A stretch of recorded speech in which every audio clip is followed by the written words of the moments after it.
Bienvenue à cette émission de la saison 2 d'Évoluons avec l'âme des célébrités. Je suis votre animateur Benoît Ménard, en compagnie de la médium multidisciplinaire Julie Leblanc. Coucou tout le monde! Bonjour Julie, bonjour chers auditeurs, auditrices, et un grand merci au groupe Focus pour leur contribution habituelle à l'émission. Soyez bénis, merci beaucoup pour l'aventure, super agréable. Tout à fait. Puis bon, on enregistre toujours un peu d'avance, mais je tiens à te souhaiter bonne fête aujourd'hui parce que c'est ta fête pré-enregistrement, là. Oui, mais en fait, la semaine passée, on a fait l'émission sur Smallville, elle est Superman. Mais là, aujourd'hui, pile, c'est ma vraie journée de fête et c'est à 11h43. Alors, je m'excuse, je ne sais pas comment fermer tous les messages. J'ai un message à toutes les minutes, finalement, sur Facebook, quelqu'un qui me dit bonne fête. Là, je réponds à tout le monde, c'est déjà ça. Merci beaucoup. Mais c'est ça, là, je ne sais pas comment fermer le son de ça sans que ça nuise à notre contenu. Mais en tout cas, on va faire avec.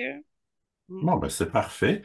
Donc, est-ce que tu avais des retours à faire? Bon, oui, oui, oui, oui. Et j'ai le retour de Tom Welling, OK? Parce que là, ça a été particulier. Parce que moi, quand j'ai commencé à le capter, finalement, Tom Welling, quand j'ai commencé à le connaître, bon, là, OK, là, lui, il était en Colombie-Britannique et moi, j'étais ici, mais j'avais pas capté en énergie. OK? Que c'était un Américain comme tel. Moi, j'avais juste comme, je l'avais localisé dans l'Ouest canadien. Fait que je voulais préciser ça.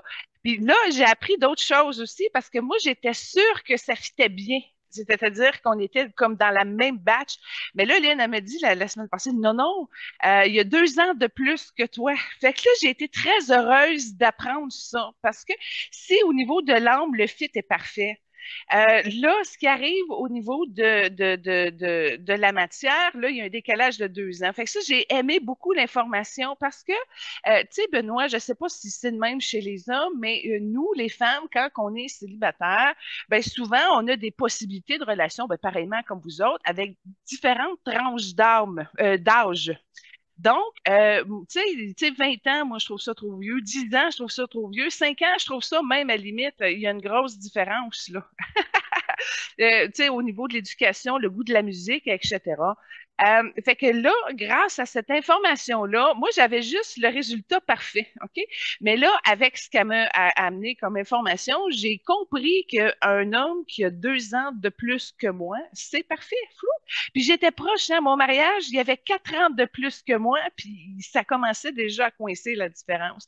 Fait que là, moi, en ayant comme mon impression énergétique qui était pas vraiment calée sur les informations de la matière, ça m'a permis de comprendre puis régler beaucoup de choses.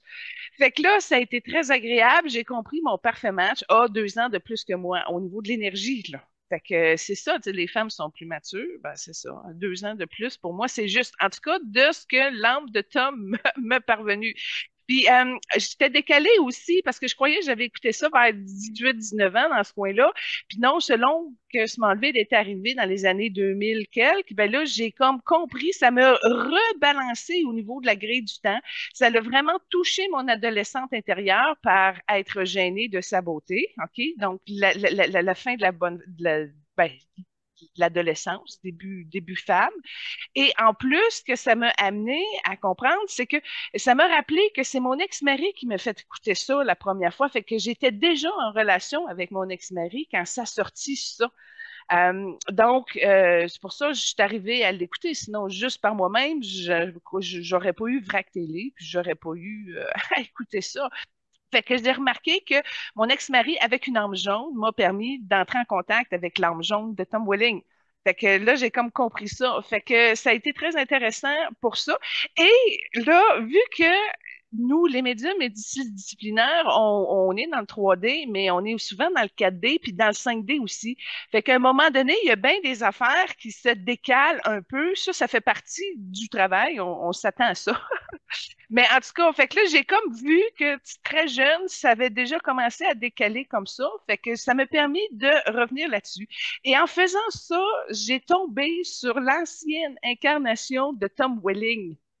J'ai eu un cadeau et là, j'ai pas été sur Google pour chercher des dates puis confirmer l'histoire. OK? Je vous laisse ça. Je sais que vous aimez bien ça, faire ça.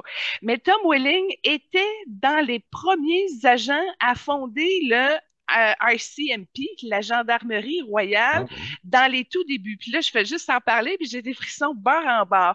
Et il était également dans l'Ouest canadien. Et je l'ai rencontré dans sa fonction de RCMP, mais moi, j'étais pas dans la gendarmerie, mais j'étais allié un peu de ce clan-là qui s'amenait à la police fédérale, si on peut dire. Et j'étais homme, fait que je l'ai comme croisé, puis je l'avais vraiment beaucoup apprécié. Alors, j'ai été travailler cette mémoire-là et ça, il a été content. Il y a eu du bleu qui est rentré dans son énergie. Il a été capable de libérer une souffrance qu'il avait par rapport à ça, parce que la mort qu'il a eue dans cette incarnation-là était vraiment surprenante et non préméditée. Tu comprends? Fait que lui, il a réussi à guérir cet espace-là avec beaucoup de bleu indigo. Et en tout cas, ça a permis à ce qu'il regagne un petit peu plus son cœur et qu'il soit plus joyeux. Donc, il était plus content après la libération. Et c'était, entre autres, pour cela que son âme l'avait ramené en Colombie-Britannique dans cette incarnation-ci.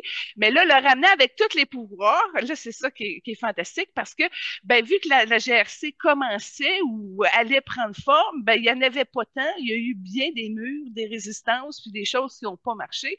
Fait que là, en ayant la chance de revenir ici plein pouvoir, en tout cas, il y a quelque chose qui est venu guérir là-dessus et il a pu abandonner sa résistance de non-croissance par rapport à cette incarnation-là où ce que son âme avait de la difficulté à lâcher prise. Alors, il a été béni, il a été guéri, il a été soulagé de cette partie-là qui marchait pas et ça a défragmenté des résistances qu'il avait dans son troisième œil.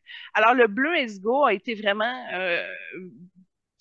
aidant pour libérer sa mémoire, mais réparer également des choses à son troisième œil. Alors, ça a été vraiment très bénéfique à ce niveau-là, mais il y a eu un autre suivi. Je m'excuse, là, il y a bien du détail concernant Tom Welling.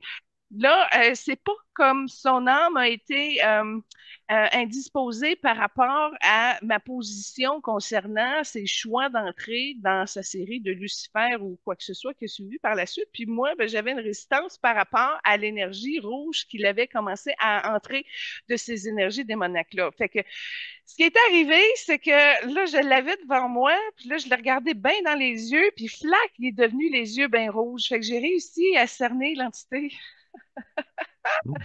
Puis là, je l'avais en face de moi, puis là, il avait comme pris toute la place. Fait que tu aurais dû voir l'espèce d'aplomb de lumière en toute puissance, comme si j'étais une Supergirl, une Superwoman.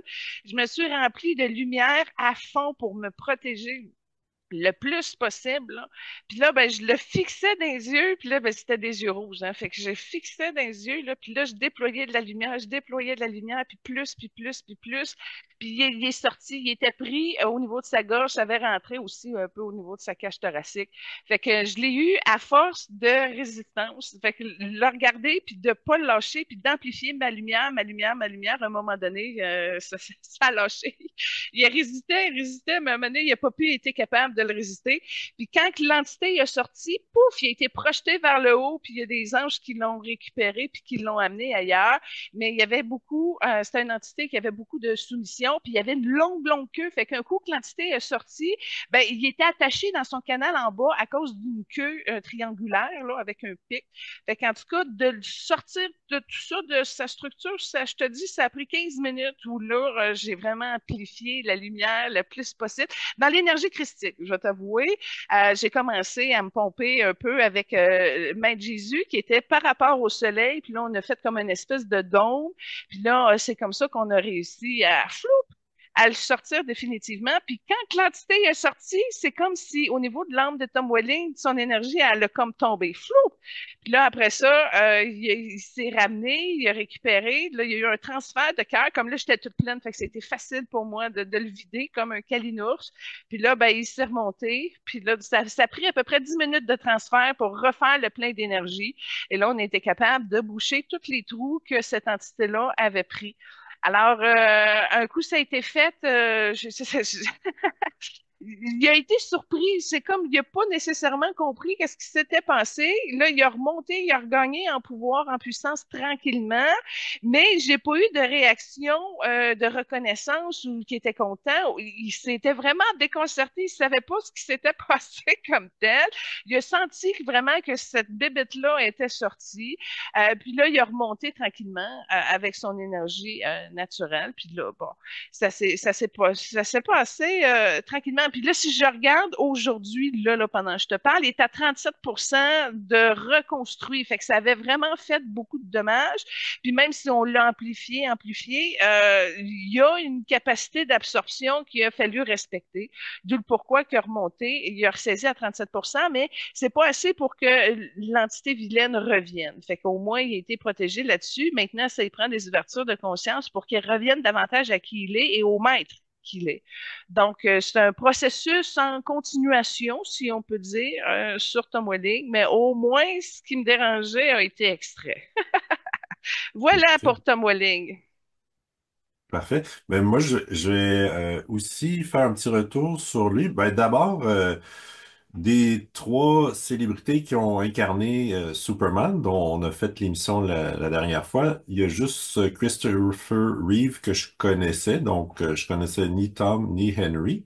Puis dans mes recherches, je voulais apporter à votre attention, Tom Welling il a joué avec Steve Martin dans Moins cher la douzaine, Oui.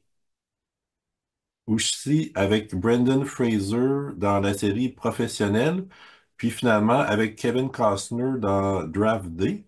Puis j'ai lu qu'il était impressionné puis reconnaissant d'avoir côtoyé entre autres Kevin Costner. Bon, ben, check bien ça. Moins cher, la douzaine, un et deux, ces deux films, c'est vraiment dans mes préférés de Tom Welling. J'ai beaucoup aimé ces films-là grâce à Tom Welling qui jouait dedans. Il jouait l'adolescent, joueur de football, avec ses beaux cheveux longs, exactement comme il est. Dans sa beauté gênante. Fait que oui, c'est intéressant. Puis il y a un petit rôle aussi dans le repêchage en français là, de Draft Day. Là, et il fait le corps arrière préféré, qui travaille fort, qui est sérieux dans ses affaires, qui est impliqué. Il y a un petit rôle, mais vraiment très intéressant. Mais là, à ce niveau-là, il avait commencé à changer sa coupe de cheveux. Fait qu'il y a une coche de moins dans son charme, mais quand même, oui. Fait qu'il y a eu des petits rôles ici et là. C'est intéressant, mais sais, à un moment donné, c'est ça, c'est la difficulté de te renouveler. Hein, quand tu es habitué d'avoir des rôles de jeunes, on l'a vu chez Shakira, hein, ça passe bien, mais à un moment donné, tu vieillis, là, tu changes de style, là, tu sais pas trop où te poser. Ben, c'est un petit peu dans cette direction-là là, que ça bouge chez lui. Mais effectivement, Moins cher, la douzaine, c'est bien aimé grâce à sa présence. Le Steve Martin aussi il était bien drôle, fait que ça fait deux bons films familiaux. Intéressant, ouais. Fait que si tu le connaissais pas, mais là tu le connais mieux, puis ça te dit quoi? Ben pas grand-chose parce que j'ai pas plus vu ces T'as pas films-là, plus. là. OK.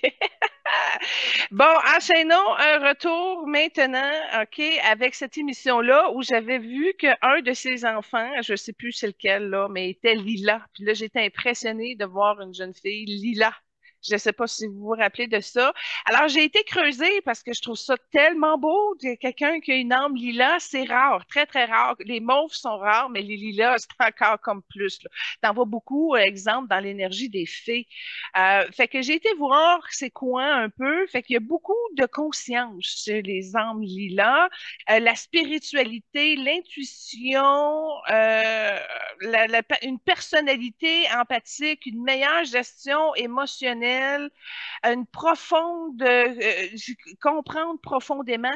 Alors, ça va être une personne qui va se réaliser, peu importe dans quel domaine, mais avec une compréhension rapide, profonde, intelligence, une grande sagesse qui va ramener un équilibre. Alors, peu importe dans quel domaine qu'elle va aller, elle va avoir vraiment un impact important sur le résultat à cause de cette lumière-là. Alors, ça, j'ai trouvé ça très, très excellent à ce niveau-là. Fait que guérir les autres, la sensibilité, connecter avec l'âme, ça va devenir un excellent conseiller, une excellente conseillère, etc. Alors, j'ai trouvé ça le fun parce que je me suis trempée dans la famille en allant voir l'âme Lila. Fait que j'ai approfondi, puis j'étais allée me baigner et me nourrir de Lila moi aussi. Puis comme je te dis, il y avait beaucoup de fées. Fait que c'est une famille d'âmes avec beaucoup, beaucoup, beaucoup de fées. J'ai trouvé ça très extraordinaire. Ça a amplifié mon empathie. Ça m'a aidé à guérir ces parties-là par beaucoup d'amour puis de transmutation. Hein, c'est carrément ça. Avec un peu de purification aussi. Alors, j'ai beaucoup aimé mon 15 minutes de transmutation avec les lilas. Fait que j'étais bien heureuse de cet apprentissage-là. Je voulais revenir sur Elvis. Là, on recule là, un an, là. Benoît, écoute, je m'en allais à Gatineau au début du mois, tu le sais, je m'en allais te rejoindre. Et puis, dans l'auto, moi, je capte beaucoup de choses dans le coin de Montebello, de Papineauville. Il y a un vortex là que quand je passe, il y a toujours des belles connexions. Et en allant, ben, paf, c'est Elvis qui est venu me voir pour ma fête. Bon, quelques semaines un petit peu d'avance, mais quand même, je l'ai pris comme un cadeau de fête. Alors, il comprenait pas pourquoi que ça faisait 14 ans que j'étais célibataire. Là, il dit, qu'est-ce qui se passe là? Ça marche pas. Là, dans sa compréhension, il comprenait pas comment qu'une personne pouvait décider de rester célibataire pendant 14 ans.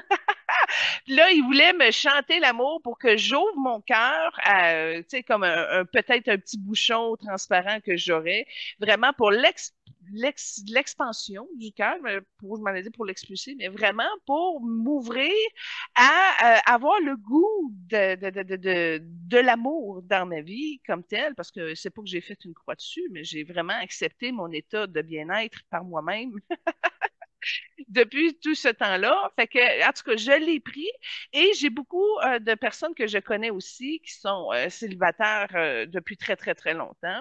Fait que j'ai dit, Elvis, je vais le partager à mes amis si tu me permets. Merci de m'aider, moi, à m'ouvrir à l'éventualité de. Mais j'en ai envoyé à Hélène, j'en ai envoyé à des gens que je sais que ça fait longtemps qu'ils sont célibataires et qui ont, entre guillemets, un peu renoncé à leur vie amoureuse, un peu comme moi. Fait que je sais pas si tu as eu des changements ou des visions ou quoi que ce soit de ce qui s'est passé par rapport à Elvis, parce qu'il avait accepté de ma demande, finalement, d'aider mes amis. Alors, j'ai trouvé ça très intéressant parce que j'ai eu une vision future. J'ai entrevu mon futur mec, mais encore là, entrevu, j'ai vu qu'il y avait un petit peu de cheveux grisonnants. J'ai vu qu'il y avait un peu les yeux bleus. Puis on était dans l'océan ensemble, on se baignait, fait que probablement notre premier voyage. Puis il essayait de me stimuler, essayer de me rapprocher à quelque chose, tu sais. Fait que moi, je ne l'ai pas pris pour du cash, malheureusement. Je sais que ça fait plusieurs fois qu'on me donne des possibilités amoureuses avec des âmes que je reconnais leur silhouette et tout, mais je mets pas d'énergie là-dessus. Je suis plus dans l'accueil, puis si c'est lui, c'est lui, si c'est un autre, si c'est un autre. Là, je sais qu'Elvis m'a relevé une possibilité de maintenant, mais sans plus, tu sais. Fait que j'ai trouvé ça intéressant qu'il décide de m'aider à vouloir avancer à mon statut de célibataire. T'as-tu remarqué des trucs de ton bord rendu là? Euh, en fait, j'ai reçu une couple de likes sur une agence de rencontre, là, donc peut-être c'était ça. OK. Merci. Un petit peu d'action sur ta fiche.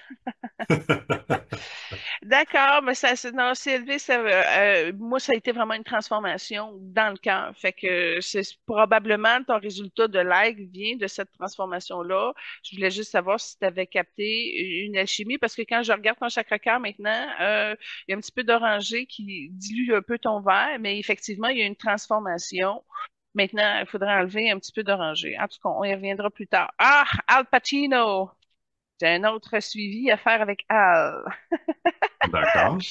Bon, dans l'émission qu'on avait faite avec Al, on avait vu une incarnation où il était un jeune homme et puis c'était une place où ce que c'était un peu près du désert et il avait eu quand même beaucoup de revenus ou de ressources et financières et il a tout perdu d'un coup et il a été obligé de quitter le village. Il a été banni et ça faisait partie d'une mémoire profonde dans son insécurité. Et là, on avait travaillé à la suite, c'est comme le retour finalement au niveau de l'insécurité parce que, bon, moi j'en ai beaucoup dans ma filière familiale de l'insécurité, donc par conséquent, j'en ai aussi. Mais c'est pas la même insécurité que lui, comme je vous avais expliqué. Mais là, regarde bien, j'ai souri, puis j'étais bien centrée, puis là, je repensais à ça, c'est-à-dire, bon, travailler l'insécurité à un autre niveau avec Al Pacino, et paf, il est réapparu, donc ça l'a reconnecté avec lui. Puis là, je l'ai regardé, puis j'ai dit, Al, je dis, regarde là, ta mémoire dans le désert et regarde un peu qu'est-ce qui s'est passé dans Danny Ocean. Hein? Il a fait, je crois, c'est le troisième, Danny Ocean. Là. Le président de casino archi-riche avec l'hôtel extra 5 étoiles, avec le casino, etc., etc. Et dans le film, Danny arrive et scrape toute la business de Al Pacino pour se venger, pour venger un ami et fait tout tomber et il perd tout là aussi. Fait que là, j'ai dit, écoute, Anne, j'ai dit, là, tu me sers sur un plateau d'or quelque chose qui est terrible, là, parce que ça fait vraiment partie de ces rudiments d'insécurité qui lui sont propres. J'ai dit, c'est génial que tu aies pris un scénario comme ça. Alors, on a pu, il s'était pris surtout dans son rein gauche et c'était atrophié et c'était même rattaché. Alors, on a continué à travailler cette insécurité-là dans son rein, dans son plexus, à son troisième œil, à sa gorge, à son manque de confiance. C'était relié à sa mère aussi. Alors, on a fait un autre strat de libération en lien avec l'insécurité qu'il avait et justement qui avait été comme très activé par le choix de faire le Danny Ocean 3. Alors, ça a été très important et il y a eu un impact parce qu'il a réussi à faire un pardon. Tu aurais dû voir le cœur qui a réussi à sortir de son chakra-cœur. Ça faisait longtemps que ça mettait aussi une pression sur son cœur physique. Alors, il y a quelque chose qui s'est libéré et ça a été plus loin parce qu'il y a eu un fil blanc, une flamme blanche qui a été jusque dans les années 1711 où il a eu une incarnation britannique qui était aussi très ancrée au niveau de ses inquiétudes. Il y avait du stress qui l'empêchait de dormir à cette époque-là, mais ça avait aussi un lien avec les conquêtes. Donc, c'est une insécurité d'expansion. Bref, on a pu remettre ça aussi à zéro. Tu aurais dû voir son plexus, il y avait beaucoup plus de blanc quand on a terminé ça. Ça a été une belle libération. En tout cas, ça a été très enrichissant parce que j'ai pu le travailler aussi. Moi, ça a été des bouts séchés dans mes racines qui ont tombé. J'en ai profité également pour mettre mon plexus un petit peu mieux et mes reins aussi en résonance avec sa poussée vibratoire. Et j'ai gagné en présence. Alors, je me suis réhabité davantage. Moi aussi, ça marchait. Suivi maintenant, j'ai beaucoup de suivi cette semaine, je suis désolée. Allons-y avec Harry Calville.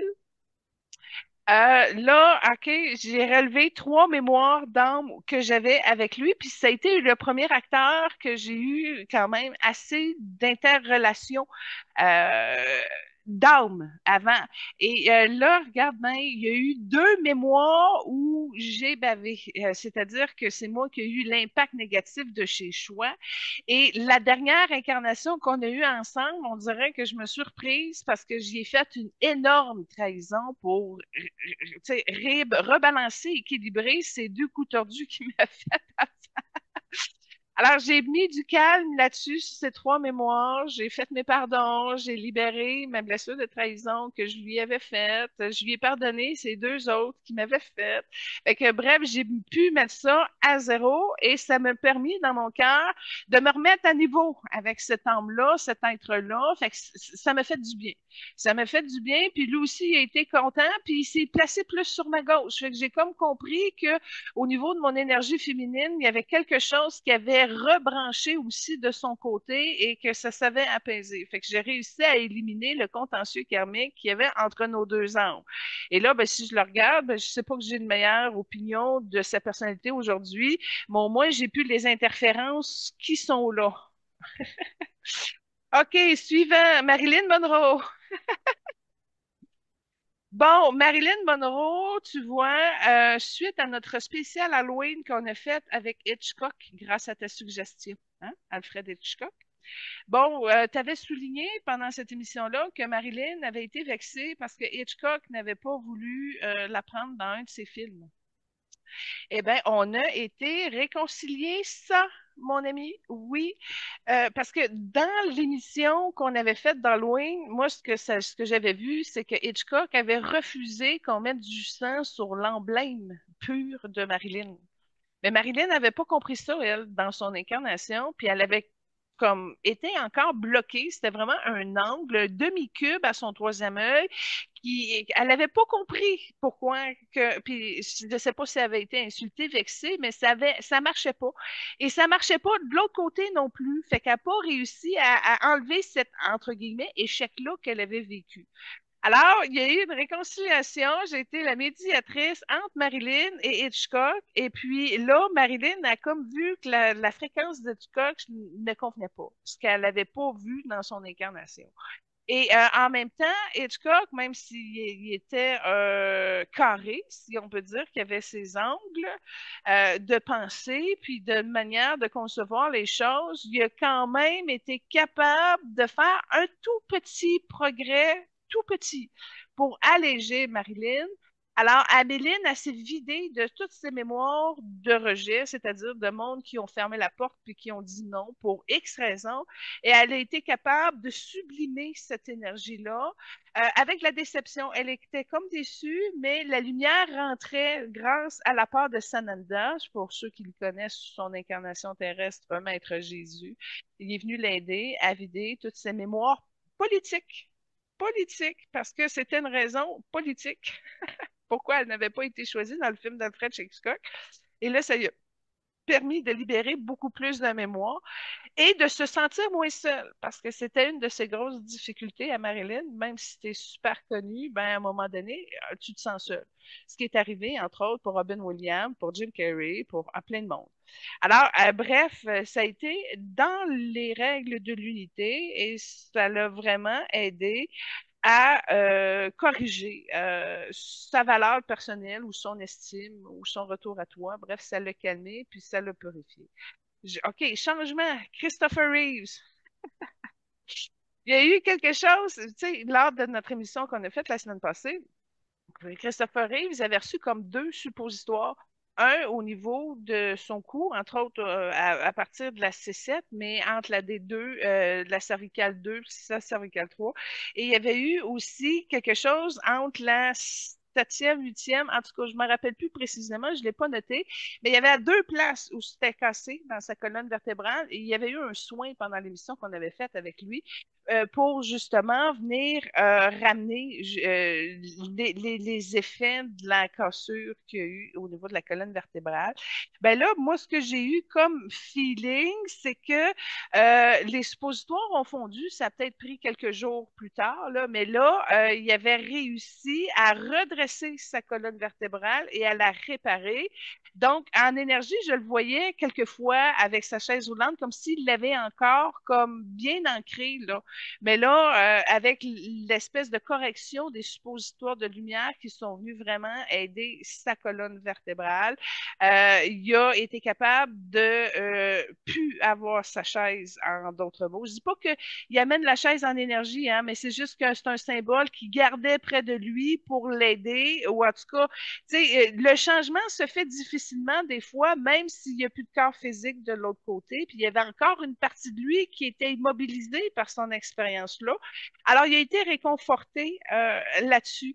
Et là, j'ai été voir au niveau de sa famille d'âme parce que j'ai été très impressionnée aussi de cette particularité qu'il avait, c'est-à-dire une bonne dose de vert, une bonne dose de bleu qui ressemblait parfaitement à une famille d'âme pareil comme la Terre. Alors, j'ai investigué là-dessus, puis écoute, il m'a amené dans une grotte de cristaux. C'était génial.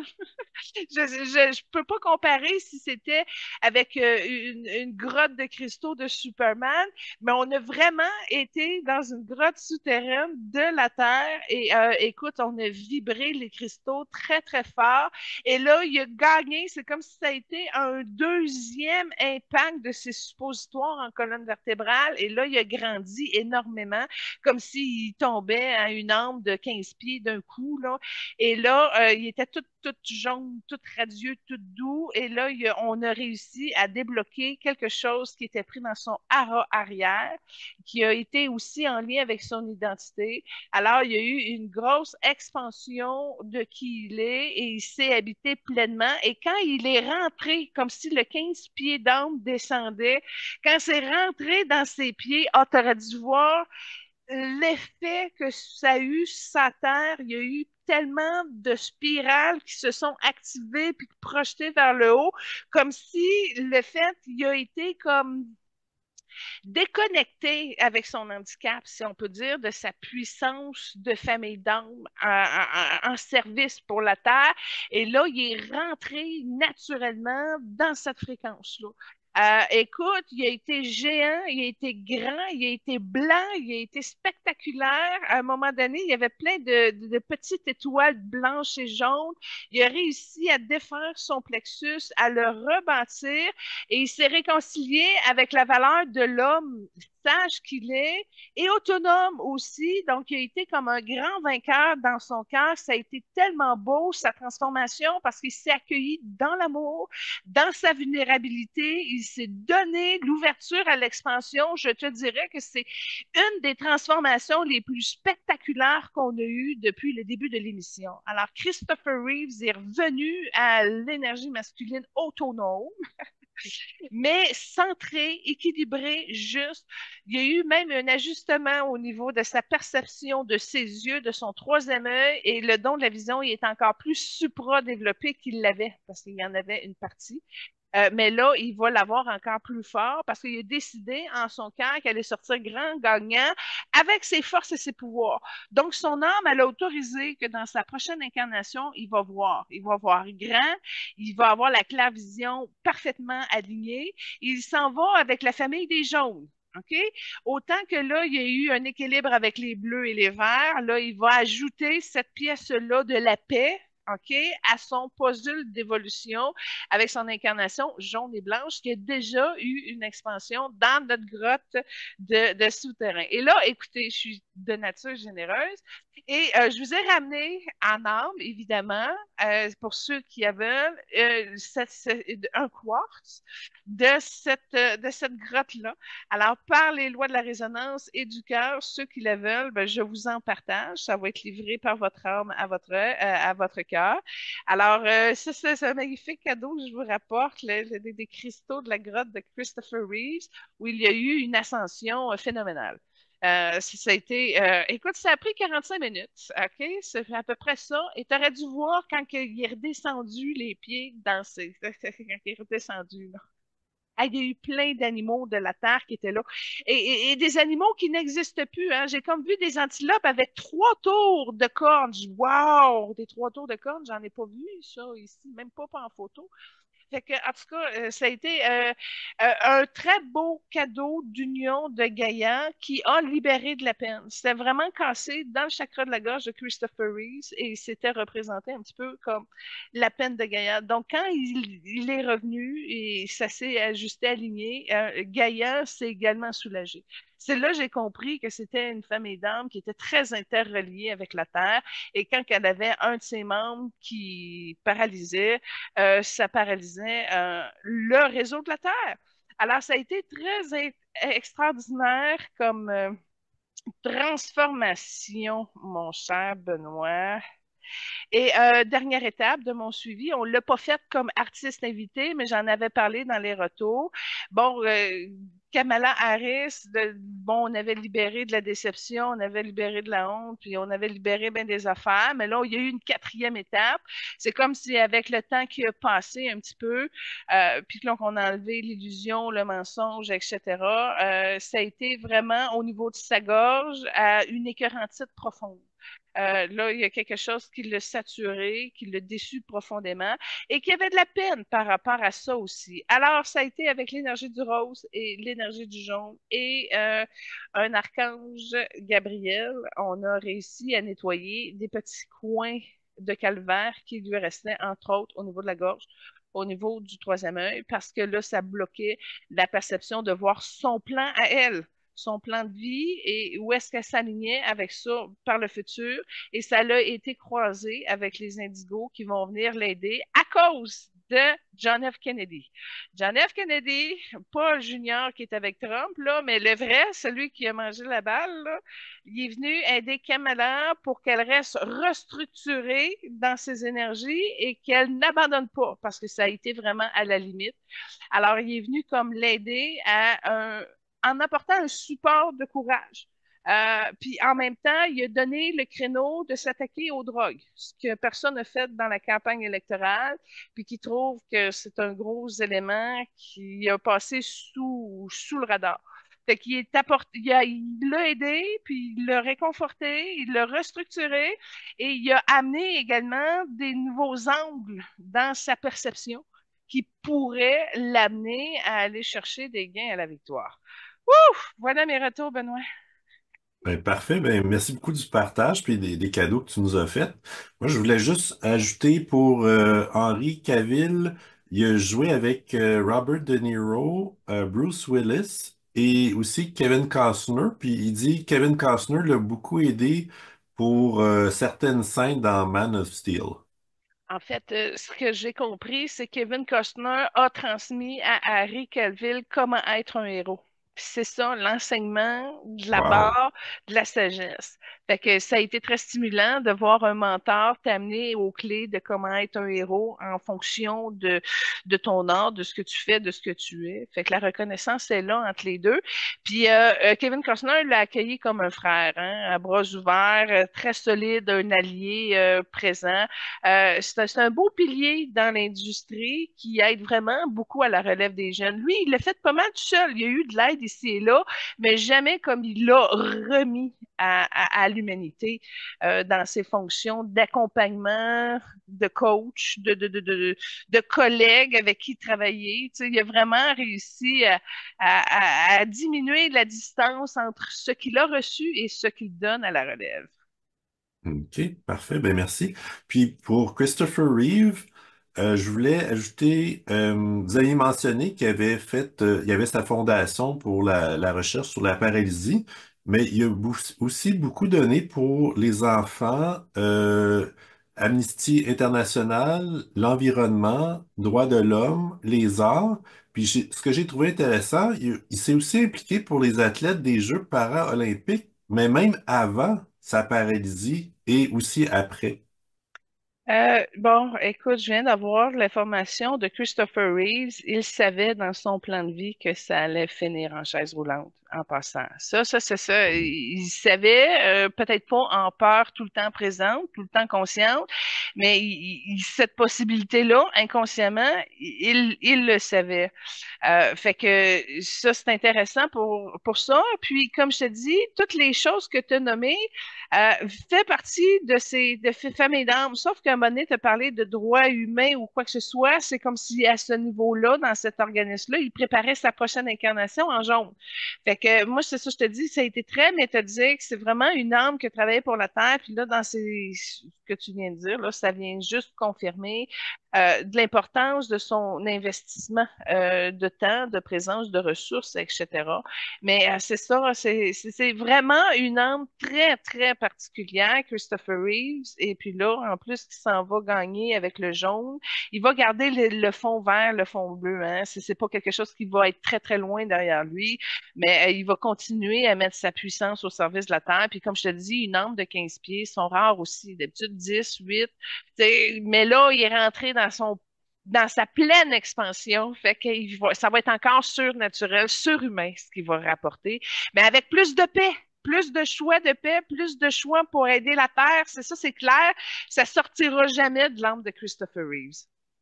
OK, parfait. Puis un dernier point, c'est qu'il a joué avec Morgan Freeman en début de carrière.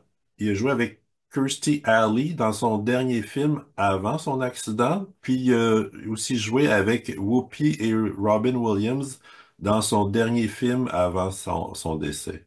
Ça, je suis très triste parce que c'est toutes des affaires qu'ils penseront jamais, que j'ai jamais vues, puis j'aimerais bien ça, moi, voir Whoopi Goldberg avec lui, ça serait le fun, tu sais. Kirstie Alley aussi, fait que c'est toutes des affaires que, wow, intéressant, mais tu sais, ça n'a jamais sorti, j'ai pas eu accès à ça. Fait que c'est plate, lui, c'est que Superman qui a sorti, qui a roulé, qui a pris de l'expansion. Mais je vais porter attention si je trouve quelque chose à un moment donné. Ben, regarde sur les plateformes Netflix, Amazon et tout ça, il n'y a rien de Christopher Reeves là en ce moment là. Il n'y a pas Non. grand-chose de Whoopi Goldberg non plus, puis de Kirstie Alley, là. Fait que c'est dommage comment que l'industrie fait en sorte que ça repasse tout le temps les mêmes films que tu as déjà vus. Puis en tout cas, il y en a plusieurs de bons, même à Cinépop, là, tu sais, si tu ne revois pas, ça ressort pas. C'est plus difficile pour l'industrie là, du cinéma d'arriver à faire survivre un film plusieurs décennies quand il n'y a pas nécessairement de demande, là. En tout cas. Fait que compassion, Ouais. bénédiction. Puis j'ouvre la porte. Si ça a à venir à moi, je l'accueillerai. Mais le film avec Whoopi et Robin Williams, c'est un dessin animé, c'est Everyone's Hero. Puis Whoopi, en fait, elle incarne, c'est pas un personnage comme tel, mais c'est le bâton de baseball de Babe Ruth qu'elle anime comme Ah! personnage. C'est encore plus intéressant. Ça me donne encore plus le goût. Donc, ben, moi, ça conclut mes retours. Donc, nos célébrités du jour sont Demi Moore et Bruce Willis. Oui, quand même. Émission intéressante au niveau des vedettes qui étaient très fortes, entre autres, dans les années 90. Là, on dirait que ça a été un petit peu plus compliqué par la suite, mais quand même, deux armes très intéressantes à voir aujourd'hui. Tout à fait. Donc, on peut commencer avec Demi Moore et la première trame que tu as choisie, c'est tiré du film Striptease et avec en trame de fond la chanson Voyage, Voyage. Ben là, c'est sûr qu'on dans les films dansants de Demi Moore, il y en a pas tant, hein. Ça, c'est pas mal le seul. Puis elle a vraiment libéré toute l'espèce d'inhibition. Bon, OK, je vais commencer autrement. Demi Moore, elle est jaune, mais pas 100% jaune. Elle est jaune et rouge. OK? Fait que déjà là, le rouge a développé beaucoup plus quand elle a passé par G.I. Jane. Quand elle a commencé, là, si tu regardes, exemple, dans Ghost, où elle a fait le film La Jurée, elle a fait aussi avec Jack Nicholson puis Tom Cruise, là, une co-avocate sur un dossier. Je me rappelle plus comment il s'appelle ce film-là, mais Des hommes d'honneur, mais oui, voilà, OK. Il y avait pratiquement pas de rouge dans son énergie, OK? Puis au contraire, on voit des filets de bleu cobalt, on voit des filets de vert avec son jaune. Mais il y a quelque chose qu'elle a transformé, mais profondément, en passant par G.I. Jane. Et là, plaque, le rouge est revenu quand même de façon assez imposante, OK? Donc, les âmes rouges, on en a vu quelques-unes, hein, sont rares. On a vu Dwayne Johnson, on a vu Sylvester Stallone. C'est pas mal dans les rouges que je me rappelle, là. Mais là, elle, avec son rouge, quand elle est rentrée dans ce personnage-là, il y a quelque chose qui a déchiré, OK? Ça, c'est clair. Pour justement ramener en elle l'espèce d'extrême guerrière. Elle a eu beaucoup d'incarnations de guerriers, entre autres dans une dynastie chinoise reculée où elle était un haut gradé, puis qu'elle gérait une légion d'armée. Elle a eu aussi une incarnation sumo où elle avait quand même pas autant de rouge qu'aujourd'hui, mais une bonne masse rouge. Elle a eu plusieurs incarnations de guerriers en passant et j'ai trouvé ça très spécial parce que quand elle est rentrée dans la conception du personnage de G.I. Jane, elle a été puisée dans toutes ces incarnations de guerriers, d'où pourquoi le rouge est arrivé très fort. C'est comme si là, t'ouvres la clôture, là, puis le troupeau de bisons, il sort là, à la grosse course en même temps. Alors, ces mémoires de guerrières sont montées. C'est pas juste des guerriers masculins. En passant, j'ai vu une incarnation autochtone où elle maniait très très bien les armes, puis c'était une grande combattrice pour sa tribu, son village. Donc, elle a eu des incarnations femmes aussi guerrières. J'ai vraiment beaucoup axé là-dessus parce que je vais te dire, dans toutes les vedettes qu'on a faites, je sais pas, on est rendu à combien d'émissions, là, 83, 84, je sais pas. Euh, Comment qu'elle est arrivée dans toutes nos invités, je te dirais, c'est elle qui représente la force à sa plus haute expression. On a vu comme Charlize Theron qui avait quand même des balises de, de concentration, de discipline. T'sais, on a vu vraiment qui ont réussi à performer au niveau de la force, mais jamais comme Demi Moore. Ce qu'elle a réussi à accomplir dans cette incarnation-ci, ça l'amène à la première place de la reine des félins. Je te dis ça, là, elle a une grosse panthère noire à côté d'elle, là, puis c'est une personne que tu peux pas déranger ou tu peux pas graffiner comme telle. C'est une personne qui a de l'aplomb puis qui se tient debout et elle est très forte dans ses principes, dans sa compréhension humaine aussi, parce que son genre l'amène à être très innovatrice. Donc, c'est pas juste une guerrière comme telle, elle a vraiment comme mission de faire évoluer les consciences, entre autres au niveau de la race humaine.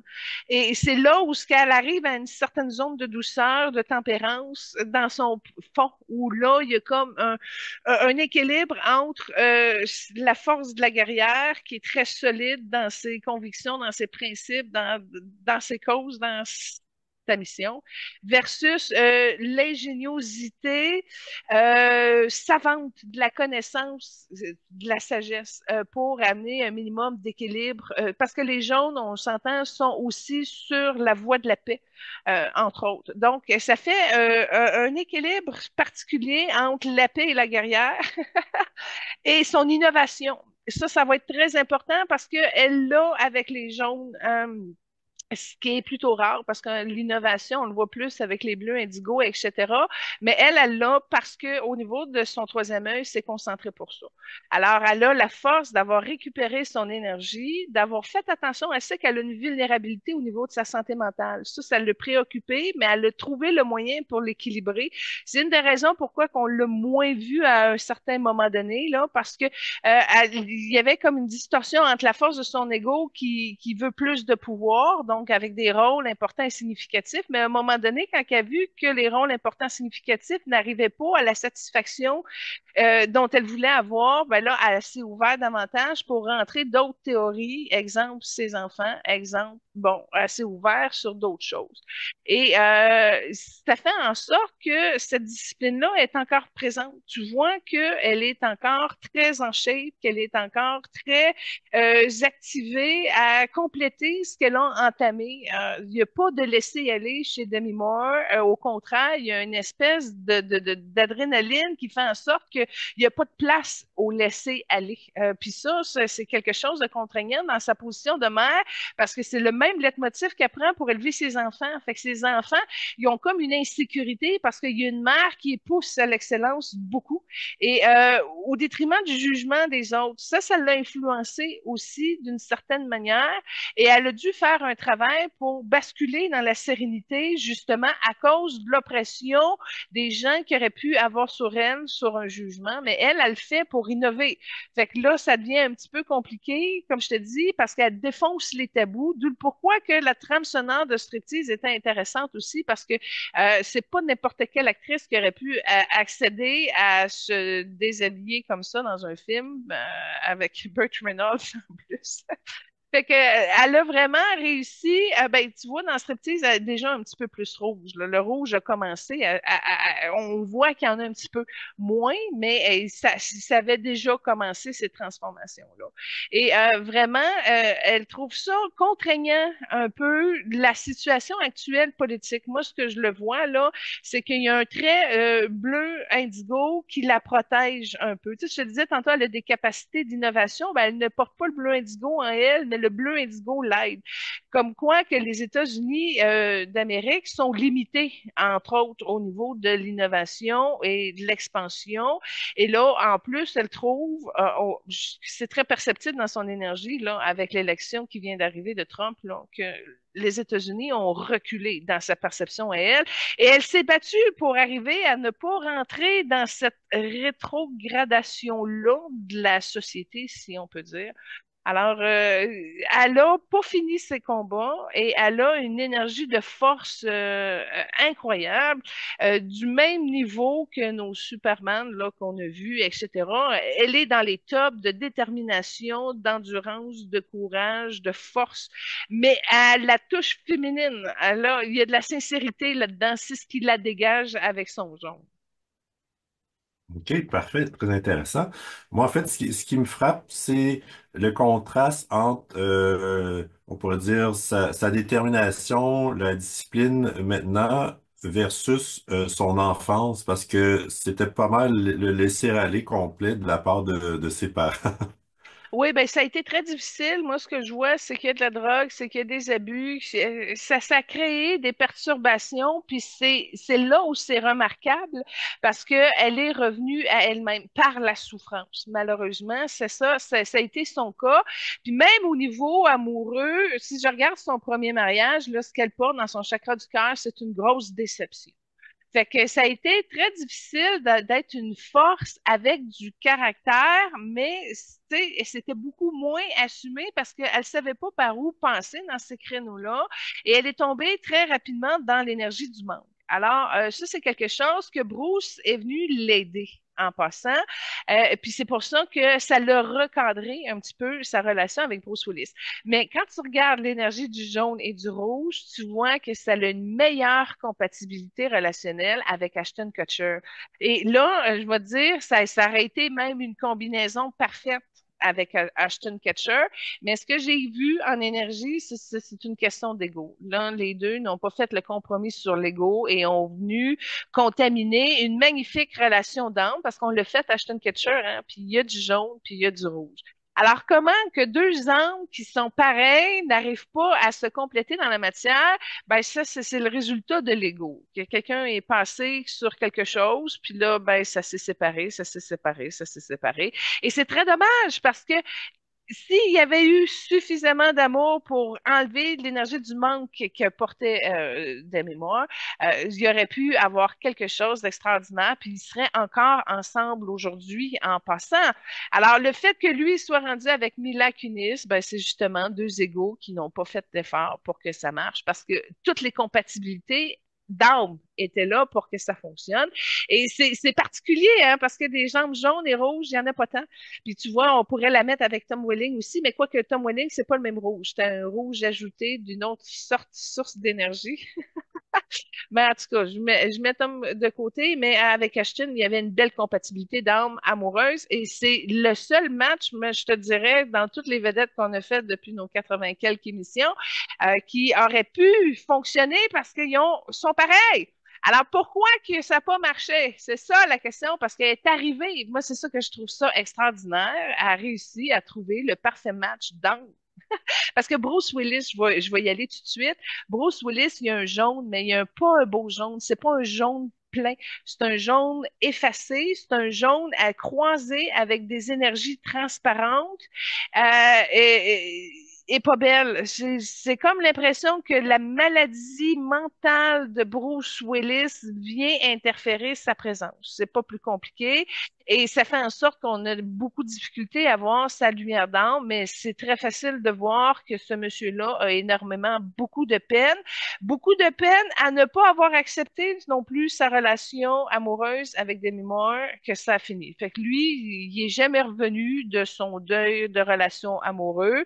Puis ben, pour la santé de Demi Moore, elle avait pas le choix de se retirer pour retrouver l'équilibre. Puis une chance qu'elle a faite parce qu'elle est arrivée au parfait match amoureux avec Ashton Kutcher, qui était plus jeune, plus moderne, plus innové. L'autre, il était plus dans des conventions plus carrées, des habitudes de vie, des styles de vie, porté un peu, tu sais, plus, sa notoriété l'amenait pas à être plus paresseux, là, mais genre, moins d'efforts, tout est dû, tout à moi, tout vient à moi, les femmes, etc., etc. Fait que, ça a été mal géré par Bruce. C'est ça qui est arrivé. Là, elle est arrivée avec un jeune fringant, entreprenant, qui est structuré, qui a un bon vouloir, qui veut, qui est déterminé, qui avance, qui a un souci pour elle, qui a un souci pour ses enfants. Écoute, c'était merveilleux, cette relation-là. Assez que quand ça l'a terminé à cause de l'énergie du manque puis de l'ego, ben là, ça a perturbé vraiment le chemin de carrière pour Demi Moore, mais aussi pour son orientation sexuelle. Parce que elle a une ambiguïté, OK? Et c'est pas une 100% hétérosexuelle. Donc, quand elle a quitté avec Ashton Kutcher, ben là, elle était perdue parce que je peux comprendre. Quand tu es avec ton parfait match d'armes, puis là, il est plus là, écoute, tu erres. Il y a eu beaucoup de solitude dans le chakra-cœur de Demi. Il y a eu aussi une grosse lourdeur. Ce faisant, elle a erré et elle est allée taper dans son ambiguïté sexuelle où elle s'est permis des relations avec d'autres femmes, mettons, mais de façon secrète. C'est pas quelque chose qui, elle veut innover, mais pas à ce niveau-là, ok? Elle va l'assumer dans ses principes. Exemple, être pro mariage, pro gay, pro expérience libertine, pro n'importe quoi, mais c'était pas quelque chose qu'elle voulait que ça colle sur elle, cet écart-là. Qui est venu compenser justement la perte de la parfaite relation d'âme. Puis je vais te dire, non seulement c'est parfaite, mais quand je regarde dans le futur d'eux, Ashton Kutcher et Demi Moore ont quand même la possibilité de revenir ensemble. OK? Fait que ça, c'est pas quelque chose qui est fermé à tout jamais. C'est-à-dire, on prend le temps de se parler en toute sincérité. On va au fond de ce malentendu-là, on se pardonne, puis elle l'aime encore. Elle l'aime encore. Fait que ça, c'est. Puis je peux comprendre, c'est la même vibration d'âme. Alors, maintenant, bon, lui, il est ailleurs avec Mila Kunis. Mila Kunis qui est bleu cobalt. Fait que déjà là, il est plus dans le même match parfait qu'il y avait avec Demi Moore. Il a fait un compromis. Ça le stimule moins en passant, mais ça le réconforte. Et je trouve qu'il y a une légèreté, il s'amuse bien avec Mila Kunis. Bref, il a été capable de miser là-dessus pour faire une famille, mais c'est contre la direction, si on peut dire, de la parfaite relation qu'il avait réussi à matérialiser avec Debbie. OK, parfait. Je trouvais ça intéressant que son père était dans la force aérienne parce qu'il parlait de qu'il était une grande combattante. Par contre, il a quitté sa mère peu avant sa naissance. Puis sa mère, c'est vraiment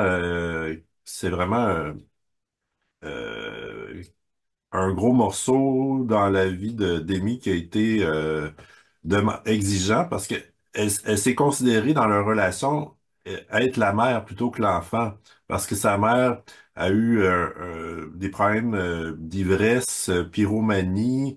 Demi lui avait payé une cure de désintox puis elle s'était sauvée. Elle avait posé nue dans un magazine également. Puis en tout cas, finalement, ils se sont réconciliés peu avant le décès de sa mère d'un cancer. Donc, comment est maintenant leur relation? Bon, ben quand tu as parlé que son père était parti, là, moi, ce que j'ai vu, c'est de l'infidélité puis de les drogues. Fait que t'as pas nommé de drogue, mais t'as vu cure de désintoxication. Fait que j'ai comme compris que. Là, est-ce que, pour répondre à ta question, c'est demi-pardonné dans le chakra de mémoire. Il y a du orange qui est là. Puis non seulement c'est demi-pardonné, mais c'est oppressé. Fait que c'est quelque chose qui, elle a retourné ça pour alimenter sa force. OK? C'est vraiment comme l'exemple qu'elle n'a pas voulu suivre, autant pour sa carrière que pour son rôle de femme et de mère. Et puis, elle a essayé, OK? Ça c'est clair, mais parce qu'il reste des traces orangées dans son chakra, mais c'est pour ça que je te dis c'est demi-pardonné. Mais elle a une autre étape à faire, sauf qu'en ce moment, elle a la force pour rester concentrée là où elle est. Il y a de la peine en arrière, puis en plus, elle a été battue. Ce que je vois, c'est que sa mère l'a déjà maltraitée, puis ça aussi, ça n'a pas bien passé. Puis ça, c'est quelque chose qui est enfermé pas loin de son inconscient, mais elle est dans une limite où elle n'est pas prête à le franchir. Et ça retient aussi ses aptitudes au niveau de sa psyché. Fait que elle est comme, c'est le seul morceau sur son terrain de vie là, où elle est en retrait, où elle est reculée, où elle n'est pas prête à faire l'indice, de faire le saut finalement pour se réconcilier de tout ça. Et ça perturbe sa gorge et ça a perturbé aussi l'élan dans sa carrière. Il y a des choses qu'elle a moins aimées, mais qu'elle a subies. Puis c'est dans tout ça qu'il a développé la nature où elle a pu se battre pour y arriver. Alors, c'est la partie la plus difficile encore qui limite le progrès et l'ascension de Demi Moore parce que elle avait vraiment toutes les puissances énergétiques pour pouvoir franchir plusieurs niveaux, dimensions et de conscience. Et elle n'a pas voulu le faire à ce niveau-là. Puis c'est ce qui la perturbe parce que tu vois que ça bouge son troisième œil. On voit que le orangé reste à d'autres places que dans le deuxième chakra. Et ça, malheureusement, je pourrais l'aider là-dessus. Lui parler en pleine face pour l'amener à faire ce genre d'évolution-là. Moi, c'est dans ma spécialité. Alors, ce qu'on va faire, Benoît, respirons, emplissons-nous de sympathie et d'empathie et d'amour et de compassion et vraiment, voilà, qu'on lui livre pour que ce soit justement euh, adressé à la partie de la mère qui génère son énergie du manque en passant et qui a besoin justement d'être illuminée pour moduler son caractère, puis qu'elle avance aussi par rapport à ces limites-là dans lesquelles elle s'est comme plutôt restreinte ou cachée ou attendre après que le train passe, je sais pas trop quoi, mais c'est la partie qui amène un peu de démolition inconsciente et qui a besoin d'être restaurée de façon adulte, mais avec la lumière, l'amour, la compassion et la puissance de sa présence. Et elle le comprend bien, elle va tout simplement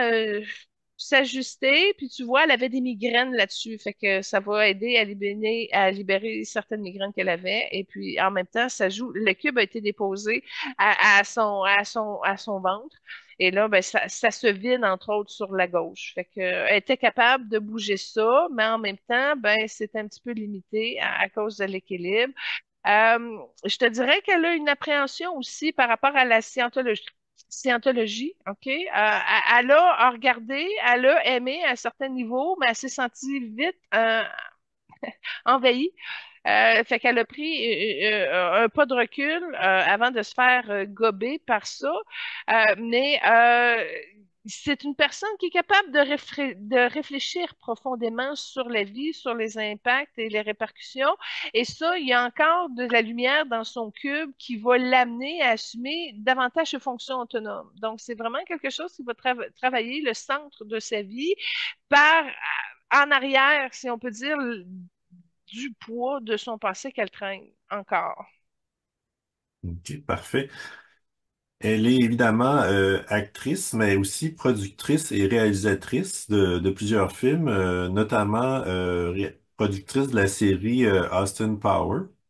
Ah, hey, écoute, c'est drôle parce que ça passait en fin de semaine, Austin Powers, c'était le Gold Member. Puis j'ai ouvert, parce que j'attendais pour aller chercher ma fille, fait que j'ai écouté les 5 premières minutes du film.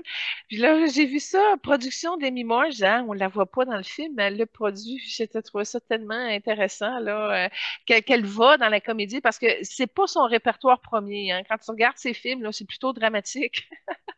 C'est plutôt des films d'action, mais là, tu vois, en arrière-plan, elle est capable de rire. Là, j'ai trouvé ça le fun. J'ai trouvé ça le fun qu'elle s'investisse dans la culture du rire sans être nécessairement sur les premiers plans. Mais au moins, le fait qu'elle a travaillé pendant ces périodes-là, moi, j'ai été contente de voir qu'elle continue, même si on la voyait pas à l'écran. Elle a été considérée une des plus belles femmes au monde, une qui porte les meilleures tenues vestimentaires. Elle a fait beaucoup de magazines et de pubs de mode, puis elle a une grande collection de poupées aussi. Ah oui, je savais pas les poupées. Eh bien, ben ça, tu vois, c'est pour réconcilier son enfant intérieur, ça c'est clair. C'est peut-être par D'accord. là qu'elle a décidé d'absorber le manque un peu qu'elle avait en elle. Comme deuxième trame, tu as choisi My Funny Valentine.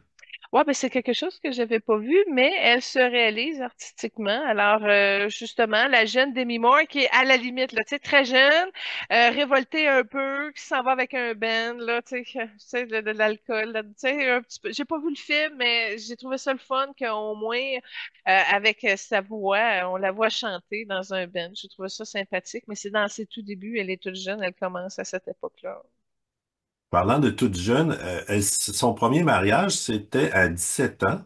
Elle Oui. a eu plusieurs relations, dont Bruce et Ashton, que tu as mentionné plus tôt. Elle a eu aussi une brève fréquentation avec Emilio Estevez. Puis ce qui est drôle, c'est qu'elle a joué dans un des films d'Emilio, Barbie, dans lequel jouait aussi Ashton. Ah oui? Je vais te dire, Emilio Estevez, c'était destiné pour être du passage. Il y a quelque chose qu'elle aimait pas. Puis Emilio, il y a plus de verre aussi, fait que c'était pas vraiment compatible avec Demi Moore. C'est elle qui a décidé de fermer la relation parce que ça ne lui convenait pas. Puis tu vois, quand tu as parlé qu'avec son Freddie Moore, là, elle s'est mariée à 17 ans, c'est vraiment la conséquence de ne pas avoir été aimée et protégée par sa mère. Elle n'aurait pas passé par là si elle n'avait pas eu tant le besoin de fuir. Puis je sais pas combien de temps ça a marché, mais je sais qu'à 22 ans, c'était carrément tout défait, puis c'était vide. Il n'y avait pas rien dans cette relation-là. Fait que c'était de s'en sortir. Mais à cette époque-là, tu vois qu'il y avait une détresse dans l'âme. Tu vois elle a réussi à concentrer. Puis tu vois, je crois que Deepak Oprah a quelque chose là-dessus. Elle a investigué sur sa spiritualité, elle a exploré, elle a poussé, tu sais, c'est pas pour c'est son innovation pour être plus en paix, là. Son travail personnel, là, on le perçoit entre la jeune qui s'est mariée à 17 ans, puis la femme qui était devenue à 30 ans, puis la femme qu'elle était devenue à 50 ans. On voit l'apport de la maturité et de celle que cultiver son énergie, puis sa lumière pour la ramener à soi, puis être davantage qui elle est. Fait qu'elle s'est vraiment libérée de grosses blessures qu'elle portait grâce à sa quête et à son cheminement spirituel qu'elle a embrasé, puis qu'elle a, tu sais, assez habité plus. C'est ça, le courage et la force de la détermination à son service tourné vers soi. Tu mentionnais plutôt son désir de faire évoluer les consciences. Elle a été pionnière pour l'équité salariale des femmes. Elle a eu notamment 12,5 millions pour le film Striptease. C'est la première femme à demander le même salaire et les mêmes bénéfices que les hommes. Bon, Puis, je veux pas t'interrompre, Benoît, mais elle avait déjà cette revendication-là lors d'une incarnation égyptienne. Elle était quand même haute placée comme représentante syndicale, si on compare à aujourd'hui, puis justement, elle était déjà en train de vanter l'esclavage des femmes à ce niveau-là pour la changer, puis le ramener à plus d'équité. Fait que c'est quelque chose qui est dans son livre de vie depuis des milliers d'années. Continue. Je voulais OK. pas t'interrompre. D'ailleurs, est très, très impliquée dans la dénonciation de l'esclavage sexuel. Ah, bah, tu vois, ça continue. Ça continue, c'est quelque chose qu'elle milite profondément. Ça, c'est clair. Absolument. Sinon, d'autres causes, lutte au sida, cancer, autisme et autres déficiences mentales, pauvreté, enfants défavorisés. Elle prône l'environnement, les animaux. Tu parlais au début, le femme félin, Ouais, peut-être ouais. ça rejoint ça. Euh, pour la paix et la justice, les droits de l'homme et les arts, santé et éducation des enfants, personnes âgées et femmes. C'est toutes des causes très importantes qui pèsent dans la balance, OK? Mais je vais te dire, ben franchement, l'autisme, la santé mentale, c'est plus particulier parce qu'elle en a autour d'elle. C'est quelque chose. L'esclavage sexuel, ça, écoute, ça fait des millénaires qu'elle est outrée, puis ça va continuer. Euh, les animaux, comme je te dis, c'est pas pour rien qu'elle a un guide vraiment très puissant à côté d'elle, qui ne lâche pas, qui suit tout le temps la grosse panthère noire, comme je te disais. Mais encore là, elle est vraiment, c'est son jaune, elle est soucieuse du plus faible. Ça, c'est des traits, c'est des nobles caractéristiques de la chevalerie qu'elle porte en elle, qui sert sa guerrière, là. Les plus petits, les plus vulnérables, ben, les animaux sont gentils, sont fins, puis on les exploite, on les maltraite, puis elle est très consciente de tout ça. Même ça l'a influencé toute son alimentation. Ça c'est quelque chose qui est jusqu'au bout des ongles, tu sais, pleinement assumé. Puis, m'a dire, les caractéristiques de la maladie mentale de Bruce, ça en avait déjà des symptômes très jeunes. Puis, elle voit aussi l'autisme chez les enfants, c'est quelque chose qui la perturbe également. Fait que c'est vraiment une personne très sensible par rapport à ce qui se passe autour d'elle dans les États-Unis, entre autres, puis dans le monde. Puis ça, c'est vraiment la combinaison du jaune et du rouge. Puis en passant, c'est très croisé aussi. Elle a le même leitmotiv que Ashton Kutcher dans ses causes à lui. Fait qu'ils ont vraiment beaucoup de compatibilité toutes les deux. OK, parfait. Comme troisième trame, tu as choisi une scène tirée de Charlie's Angel où elle joue notamment avec Drew Barrymore. Ben, ça, en passant, il n'y a pas grand-chose où elle danse puis chante. Hein. Ça, ce qu'il y avait, je l'ai mis là. Bon, maintenant, j'hésitais entre Shine Melody, la chanson où ce qu'elle fait le vase avec Patrick Swayze dans Ghost. Mais j'ai été plus vers là parce que démontrer la guerrière là, qui s'assume, mais dans la partie rebelle maintenant, parce que dans Charlie's Angel 2, elle fait l'ange qui se rebelle et qui était la meilleure, mais là, par excès d'ego, décide d'y aller pour sa poche et non le bien commun. Et là, les trois anges l'arrêtent, fait qu'ils ont un avantage parce qu'ils sont trois puis elle est toute seule. Fait que, au moins, il y avait un petit peu de gymnastique acrobatique de combat. Je dis, bon, une danse de combat. Je dis, bon, fait que je suis allée là-dessus plutôt que le vase de poterie, là. Parfait, d'accord. Sinon, j'étais curieux de savoir, elle a joué avec, ben, tu l'as mentionné plutôt, Jack Nicholson. Elle a aussi joué avec Robert Redford, aussi Cher et Shirley MacLaine. Donc, est-ce qu'il y en a parmi Ah, celles-là certains qui ressortent ou... bon, écoute, Robert Redford, OK, là, c'est la proposition indécente que tu viens de sortir le film qu'elle a fait avec. Je vais t'avouer qu'ils ont déjà été mariés, les deux âmes, là, mais c'est une incarnation où Demi s'est senti extrêmement seul.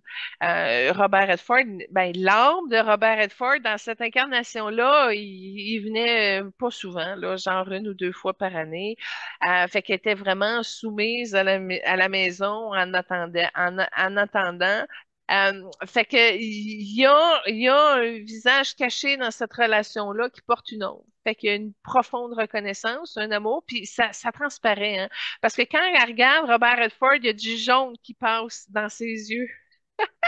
Fait qu'il y a une reconnaissance profonde qui vient de l'âme à ce niveau-là, mais en même temps, ça n'a pas laissé un bel effet sur cette vie de couple-là, qu'elle a un effet repulsif.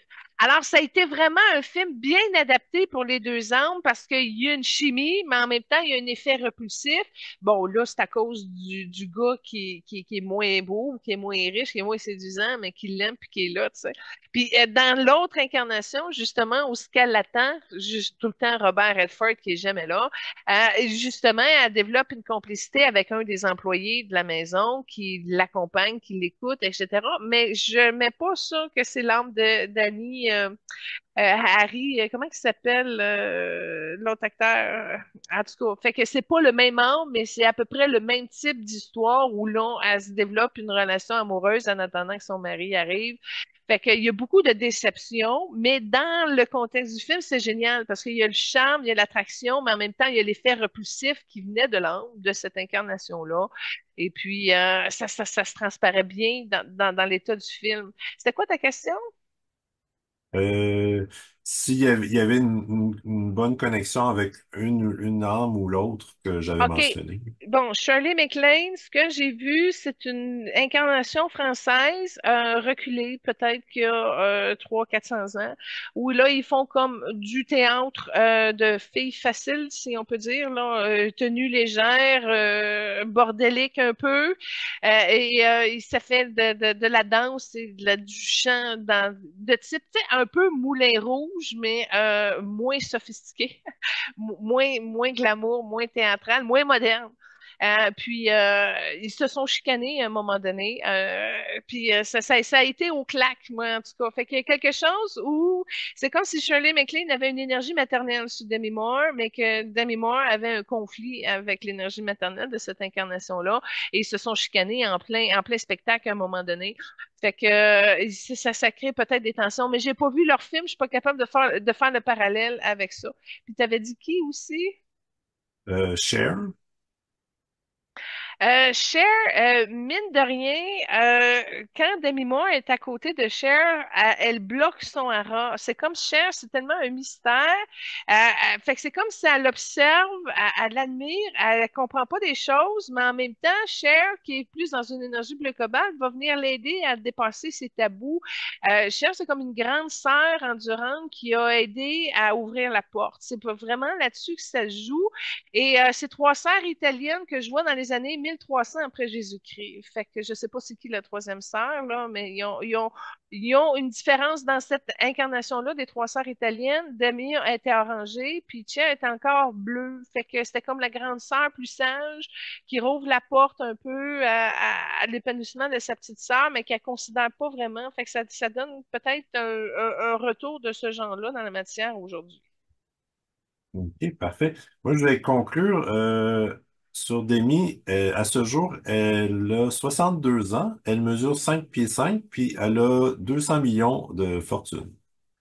Ouais, intéressant. Ben, en tout cas, j'ai été encouragée à continuer, puis c'est son genre. Maintenant, moins devant le feu des actions, comme je te dis, en production, en réalisation, des petits rôles ici et là.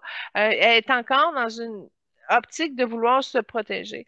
Puis je fais juste voir qu'elle est déçue un peu par rapport à Ashton Kutcher, comme si Ashton avait pris un petit peu le nom de Demi Moore pour se faire une carrière. Tu sais, tu comprends? Il reste un petit peu d'appréhension là-dessus sur le top du cœur de Demi Moore. Fait qu'il va falloir qu'elle libère ça éventuellement si pour que le pardon passe. Parce que ça reste un petit fil non, c'est plus gros qu'un fil. Ça laisse 3 millimètres de corde noire qui traverse le haut du chakra du cœur. Fait que ça, c'est quelque chose qu'elle a besoin de régler avec Ashton Kutcher pour arriver à la paix, mais ça se fera pas tout de suite parce qu'il peut pas aller revenir ensemble tout de suite. Lui, il s'est comme engagé dans sa famille, fait que ça va prendre un certain temps avant que ça réaméliore leur rapport.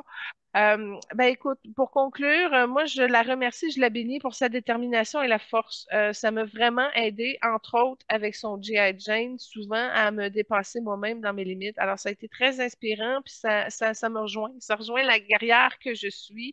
En même temps, elle a touché des grandes cordes de tristesse, entre autres avec le film Ghost, hein, avec Patrick Swayze. Donc c'est d'arriver à coupler la sensibilité avec l'endurance. Puis vraiment, c'est un des meilleurs guides âme qui combine la finesse et le raffinement des deux. Alors, elle est très exemplaire pour ça. Elle m'inspire beaucoup. Alors, je la reconnais, je la bénis et je la remercie. Puis, elle n'a pas fini. Elle n'a pas fini. Elle en a encore pour 20-30 ans encore. Elle a plein de lumière sur son futur. Mais elle va avoir un deuil. Là, Bruce, ça va être un gros morceau qui passe déjà pas. Tu sais, elle comprend qu'il est malade, elle comprend bien des affaires, mais il y a une partie d'elle, ben, probablement le fait que ce soit le père de ses enfants, mais il y a une partie d'elle qui est pas prête à lâcher le morceau, puis elle sait que c'est lié à de la misère sur la terre et que ça va affecter son caractère. Alors, je lui souhaite du mou. Je lui souhaite du mou par la tempérance pour libérer ses peurs qui l'attachent à tout ça et qu'elle puisse comme amoindrir sa tristesse par une transformation lumineuse, par sa conscience, par son être, par son âme. Alors, puis qu'elle rigole un petit peu plus, tu sais, qu'elle sort un peu des conventions rigides de force et de drame, là. Puis peut-être un autre Austin Power qui sait à réaliser, ce serait le fun. Ça serait le fun, un autre Austin. Avec elle même, peut-être dedans, ça serait le fun. Tout à fait. Parfait. Donc, on peut enchaîner avec Bruce Willis. Ah, Bruce. Donc, Bruce Willis, ben, en fait, ce qui m'a surpris dans un premier temps, c'est que à quel point il chantait bien. Puis d'ailleurs, sa première trame, c'était Save the Last Dance for Me qui chante.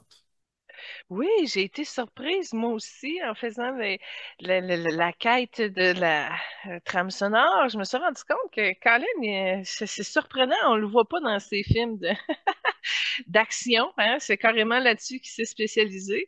Mais oui, non seulement ça, mais il joue des instruments de musique aussi. Fait qu'on va découvrir un Bruce Willis par la trame sonore qu'on vous présente aujourd'hui. Tout à fait. Aujourd'hui, il a 69 ans, il mesure 6 pieds. Ah oui, bon, bon, intéressant. Écoute, je vais t'avouer tout de suite, mon film préféré de Bruce Willis, c'est Le Cinquième Élément. C'est tellement mon meilleur film de lui, j'adore. Oui, ça me surprend pas. Ça, c'est quoi ton film préféré de lui?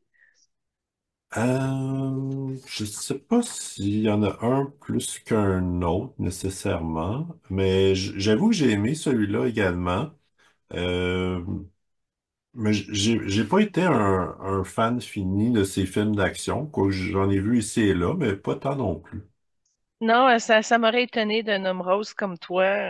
Mais c'est ça, je pense. Il est reconnu pour ses Die Hard, entre autres, qui ont été bien aimés. Bah, en tout cas, tout ça pour dire que il est particulier, Bruce Willis. Comme je te dis, il y a une vibration gazeuse dans son énergie, puis qui fait en sorte que c'est peut-être quelque chose qui a gazé également Demi Moore. C'est que c'est une personne qui accueille, hein. Fait que s'il y a une jolie femme qui tourne autour, il y a de la misère à résister, il y a de la misère à dire non. Fait que ça a amené un petit peu de difficulté à Demi Moore de prendre sa place puis d'assurer la sécurité, entre autres, pour ses filles aussi là-dessus, parce que d'essayer de le protéger d'un père qui se tient pas trop. Tu sais, autant que c'est un homme solide dans ses films, autant qu'il n'y a pas trop de colonnes.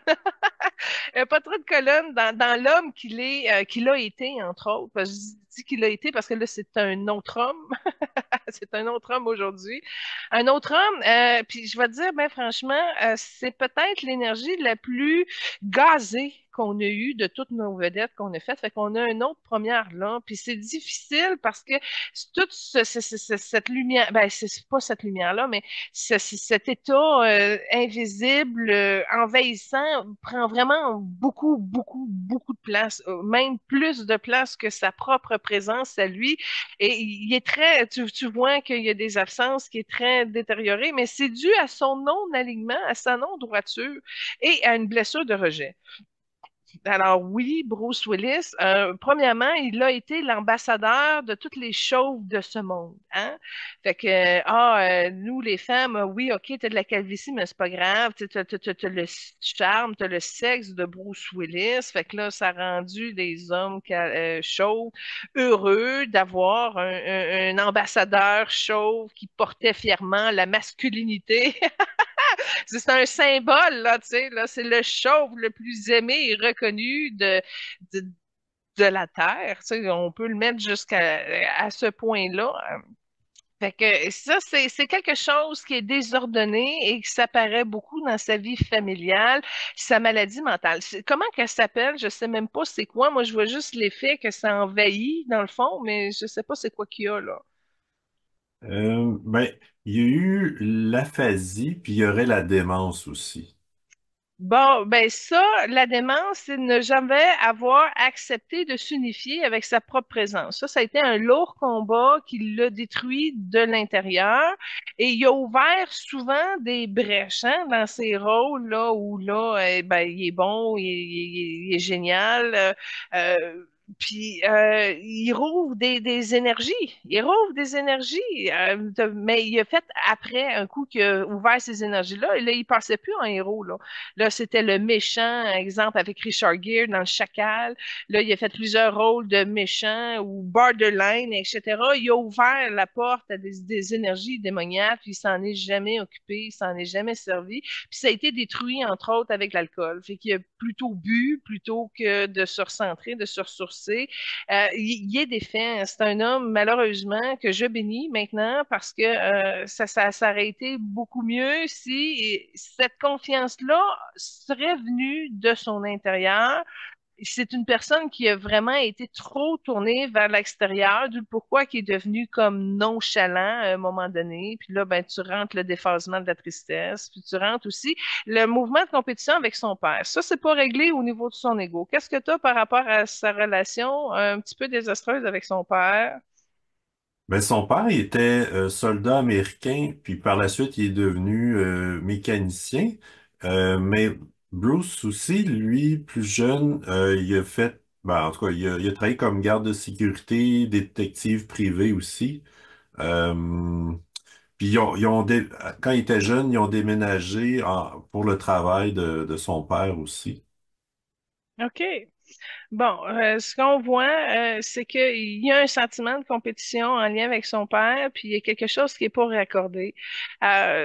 Puis quand tu as parlé son don de détective et de gardien de sécurité, techniquement, ça aurait pu être lié à son énergie jaune, mais il le fait avec une énergie rouge. Fait que c'est pas une énergie de son âme qui lui est propre, mais c'est un don qu'il avait lorsqu'il a eu une incarnation avec une âme rouge. Alors, je comprends, grâce à cette boule rouge qui est apparue dans sa fonction de détective, comment il a pu aider, dans le fond, des mémoires à développer son rouge. Fait que c'est quelque chose d'intéressant là-dessus qu'il a soutenu. Mais en même temps, ça a été très difficile parce que c'est pas lui qui l'a soutenu comme tel, c'est qu'elle l'a beaucoup soutenu aussi. Et ça a été une grosse déception de voir que le retour de l'ascenseur au niveau de la droiture n'a pas été là parce que Demi, elle a été fidèle, tu sais. Fait que tu vois un peu les complications de ça. Fait qu'elle a pardonné à un certain bout. Elle a tué beaucoup de mots aussi, OK? Mais à un moment donné, ça a été la goutte qui a fait déborder le vase. Puis je ne sais pas trop en lien avec quoi, mais je crois que ça a un lien avec le cinquième élément. D'après moi, il y a eu une relation avec Mila Jovovich, puis là, ça a été la goutte de trop qui a fait en sorte que Demi Moore a dit c'est assez. Mais ça, c'est toi qui le sais, là, dans les dates, dans sa chronologie de tout, là, comment ça s'est passé pour lui. Ben, en fait, il y a eu un commentaire intéressant. Il a dit je n'ai pas réussi comme mari ni comme père avec Demi. Euh, il reste malgré tout en bon terme avec elle et Ashton, parce que en tout cas, peut-être que ça date un peu. Puis il a dit aussi que Will Smith l'a aidé beaucoup après son divorce avec Demi. Ah oui, intéressant, intéressant. Puis tu vois, Chris Rock, quand il a fait la joke à sa femme de Will Smith, là, qu'avec sa maladie, elle avait pas de cheveux, qu'elle ressemblait à G.I. Jane. Moi, j'ai tellement pris ça comme un compliment, tu comprends? Là, c'est avec c'est Mhm. Will. Mais Will, il est vert, hein? Il y a un peu de jaune, Will, mais il est surtout à dominance vert. Fait que tant mieux s'il a aidé à la sérénité de Demi Moore, de Bruce.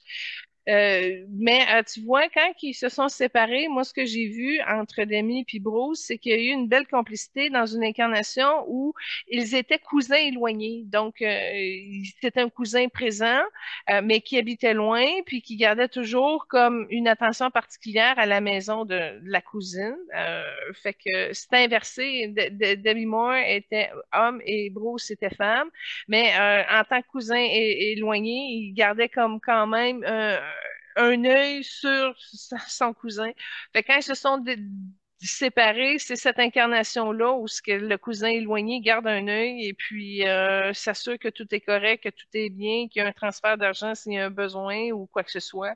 Fait que c'était comme fait que ça s'est complété à ce niveau-là. Mais tu sais, comme je te dis, Bruce et Demi, ils ont un lien profond dans le cœur, mais c'était vraiment une incompatibilité au niveau des personnalités. Fait que c'est ce qui a modulé. Puis ben, avec Demi, avec le caractère qu'elle a, un mané, tu gobes, là, tu t'en prends sur toi, tu t'en passes, mais à un moment donné, ça va faire.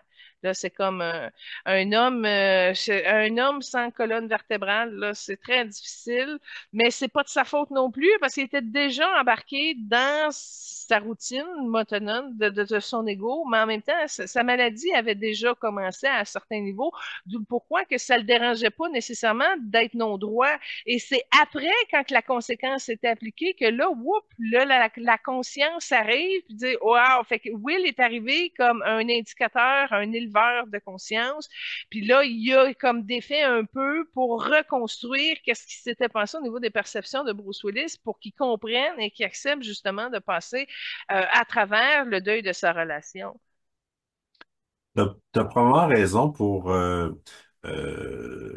une relation dans le cinquième élément parce que c'est un an après la sortie de ce film-là qu'il y a eu rupture avec Demi.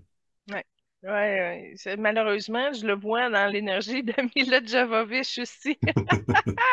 Mila Jovovich qui est jaune avec un petit trait orangé. Fait que déjà là, c'est pas dans les mêmes couleurs que Bruce puis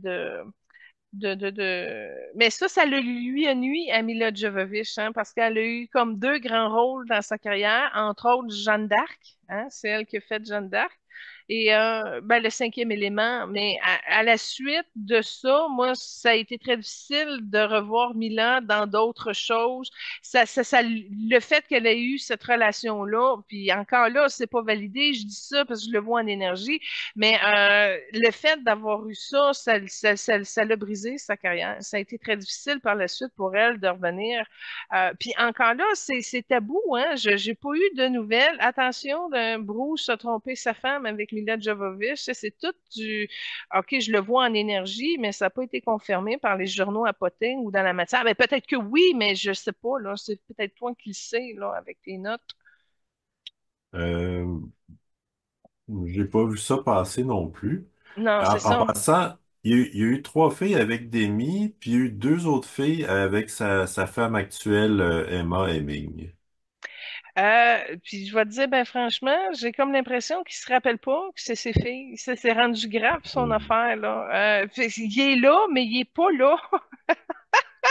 Sa vie est encore en arrière et je pense qu'il a eu vraiment peur de quelque chose. Ça l'a blessé profondément puis qu'il n'a pas réussi à s'en sortir parce que tu le vois dans son chakra-cœur. Écoute, son chakra-cœur à Bruce Willis, là, il est invaginé, OK? Puis il n'y a pas de belle couleur. Je suis pas capable de voir une belle couleur dans son chakra-cœur. Fait que c'est serré à sa gorge. Tu vois qu'il y a des regrets. Tu vois qu'il est pogné avec ça. Puis là, ça s'est évaporé, puis ça fuit dans le corps mental. Fait qu'il il est perturbé, malheureusement. Puis je vois pas de retour à son axe, à son centrage. Je sais pas comment il va pouvoir se ramener. C'est tellement évasé et gageux, là. Moi, j'ai comme l'impression qu'il va s'en aller dans cet état-là et peut-être encore plus pire parce qu'il y a une marge pour empirer encore avant de partir. OK, d'accord. Comme deuxième trame, tu as choisi une scène de danse dans le film Moonlighting. Ben, j'ai pas vu ça, évidemment. C'est pas un film que j'ai vu, mais j'ai fait Ah, il danse, yeah! Alors c'est parfait pour notre trame sonore. Parfait. Euh, une chose intéressante qu'il a dit au niveau de sa croyance religieuse, il dit qu'il remercie Dieu tous les jours. Ça, je vais t'avouer, j'aurais pas été capable de te le dire. OK? OK. Parce que habituellement, quelqu'un qui remercie Dieu à tous les jours a quelque chose de très lumineux qu'il porte en son âme. Ça, c'est clair. Si tu te nourris de ta source, tu le portes dans ta vibration. Mais c'est tellement évasé, puis c'est tellement gazeux que je suis même pas capable de voir sa concentration spirituelle. Plus que ça, son cœur est invaginé avec tellement de couleurs par rapport, gazeux. Je suis même pas capable de mesurer sa foi spirituelle dans l'ensemble de son chakra-cœur, tellement que c'est le bordel dedans. Fait que merci de me le dire, je te crois, mais c'est pas ça que je vois, moi, à cause de ton gaz. D'accord. Une chose intéressante que j'ai appris, c'est que plus jeune, il bégayait, puis le théâtre l'a aidé un peu comme pour Mr. Bean, puis il est même devenu président euh, à l'école suite au théâtre. Oui, c'est vraiment ce que je confirme. Son âme l'a amené par le théâtre à devenir un homme. Un homme qui s'assume ou, tu sais, c'est la maturité que ça lui a apporté pour se reconnaître homme. C'est par le théâtre que ça a passé, je valide. OK, parfait. Il dit qu'il est plus jeune, il était inspiré par Robert De Niro, puis il a toujours, ben, en tout cas, depuis qu'ils se côtoient, il a été bon ami avec et Arnold et Sylvester. Ben, quand tu me dis qu'il était jeune, là, puis qu'il était avec Robert De Niro, moi, ce que j'ai vu, que il y a il est hyper actif, il a TDAH. Puis tu vois, Robert De Niro, il est plus dans le vert. Fait que déjà là, il s'est fait une compréhension de Robert De Niro, mais c'est pas quelque chose qui a passé dans ma âme. OK. Comme œuvre caritative, c'est beaucoup pour les militaires, les policiers, les enseignants autochtones et foyers d'accueil. Intéressant, intéressant. Écoute, je te dirais plus c'est une charge pour lui. Il a peur de quelque chose là-dessus. Je sais pas, ça fait un drôle d'effet bizarre. Puis c'est peut-être un effet bizarre de où ce qui est rendu par rapport à sa compréhension de ses œuvres à cause de sa maladie. Fait que c'est bizarre. Je suis OK. désolée. Comme troisième trame, tu as choisi la chanson Devil Woman Et voilà, qui chante. oui, c'est ça, c'est du Bruce Willis qui chante. C'est quelque chose que j'ai pas vu non plus. C'est dans ces films qui sont pas venus jusqu'à moi, mais c'est intéressant de voir son talent, justement. Écoute, moi, ce que je regarde en énergie, là, ses jambes sont même pas droites. Il y a une jambe plus courte que l'autre. Il y a des poids qui traînent au niveau de ses épaules. Là, tu vois, depuis tantôt, on a fait en sorte d'évaporer le gaz pour que j'arrive à mieux le voir, là, puis j'y arrive, mais en énergie, il est pas bien dans son corps. Ça c'est clair. Il doit avoir des douleurs intenses. Fait que c'est ça. Il est très bossu au niveau de ses épaules. Il en porte trop. Il a une jambe plus courte que l'autre. Il a un œil qui voit pratiquement moins ben, pratiquement presque plus. Il est brisé, notre héros Willis, là. OK, d'accord. Il y a deux associations avec d'autres célébrités que j'ai trouvé intéressantes. D'abord avec Queen Latifah pour un projet pour aider les enfants défavorisés. Attends, j'ai quelque chose là-dessus. Ça vient d'une incarnation où ils ont fait des laboratoires. C'est dans les fin des années 1500, OK? C'est deux scientifiques qui sont ensemble, ben, ils sont plusieurs dans un genre de laboratoire, là, puis ils essaient de trouver des secrets et des mystères pour révolutionner la médecine et la santé, et ils sont ensemble. Fait que, ils ont réussi à avoir du financement, ils ont réussi à avancer des choses, mais il y avait un problème, c'est que Queen Latifah, qui était un homme dans cette incarnation-là, avait un problème avec la boisson de son acolyte allié, Bruce Willis. Fait que c'est ce qui est venu un peu torpiller la fin de cette incarnation-là. Puis c'est drôle parce que dans cette incarnation-là, il est devenu comme glaiseux. Le fait de boire beaucoup, il y a comme quelque chose qui s'est effacé un peu dans sa présence, puis qui est devenu glaiseux, mais une glaise invisible en énergie. C'est comme un peu de cette glaise-là que je rencontre encore aujourd'hui, mais là, il était arrivé par la fuite et l'alcool. Fait que ça a bien commencé, ça a été prospère, mais assez tanné à la fin. Ben, il, parce que c'était un homme. Fait que Queen Latifah, à un moment donné, elle lui a tourné le dos parce qu'il était nuisible plus que d'autres choses. Fait que j'espère que ça sera pas la même chose aujourd'hui avec sa maladie. Ça risque d'arriver au même résultat, tu comprends-tu? Ils ont réussi à être prospères, à monter quelque chose, à faire avancer quelque chose, mais là, l'état de glaise de Bruce va peut-être faire en sorte que ça va être dans la même fin, mais là, au lieu que ce soit des recherches scientifiques, c'est des recherches pour les enfants, c'est ça? Oui, exact. OK. Donc, il semble donc avoir eu des problèmes d'alcool dans plusieurs vies. Est-ce que, il y a des hommes qui pourraient l'aider dans ce sens-là? Ah! bonne question. Attends un peu. Des armes par rapport à l'alcool. Ça, c'est une bonne question. Euh, Écoute, je vois pas de réponse comme telle, mais je vais y aller dans les Maîtres roses. Hein? On va y aller avec Jeanne d'Arc. Je pense que Jeanne d'Arc aurait la compréhension nécessaire pour aider un entre guillemets, héros de cette taille, avec l'absence du rose, justement, qu'il a eu au niveau de la vie, puis à être loué à sa bataille. Mais je vais te dire, il a déjà lâché la serviette dans cette vie-ci. C'est pas quelque chose qui a le goût de remonter. C'est juste un mal-être par rapport à ses incarnations où il fuit d'une manière ou d'une autre. Et là, dans ce cas-ci, c'est de la démence parce qu'il n'était pas prêt à amener ces combats-là. Malheureusement, notre super-héros n'est pas équipé pour réussir les grands combats de son incarnation.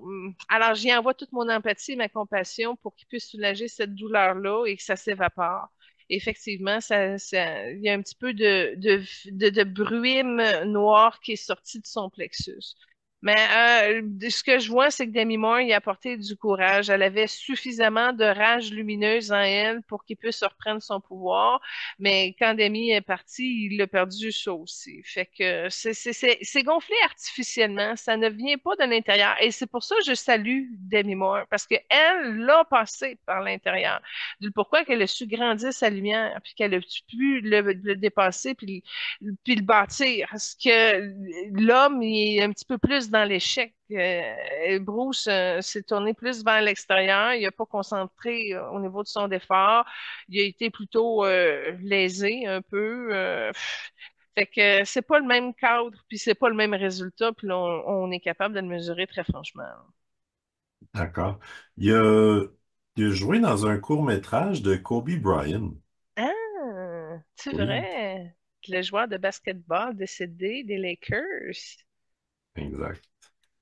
Ben, tu vois, si je regarde Kobe, il est pas sur le même plan que Bruce, puis il a pas les codages pour l'aider pour son alcool. Fait que c'est pas un bon homme qui peut l'aider là-dessus. Peut-être qu'il va pouvoir l'aider à surmonter d'autres peurs ou jouer ailleurs, mais pour l'instant, je vois pas comment.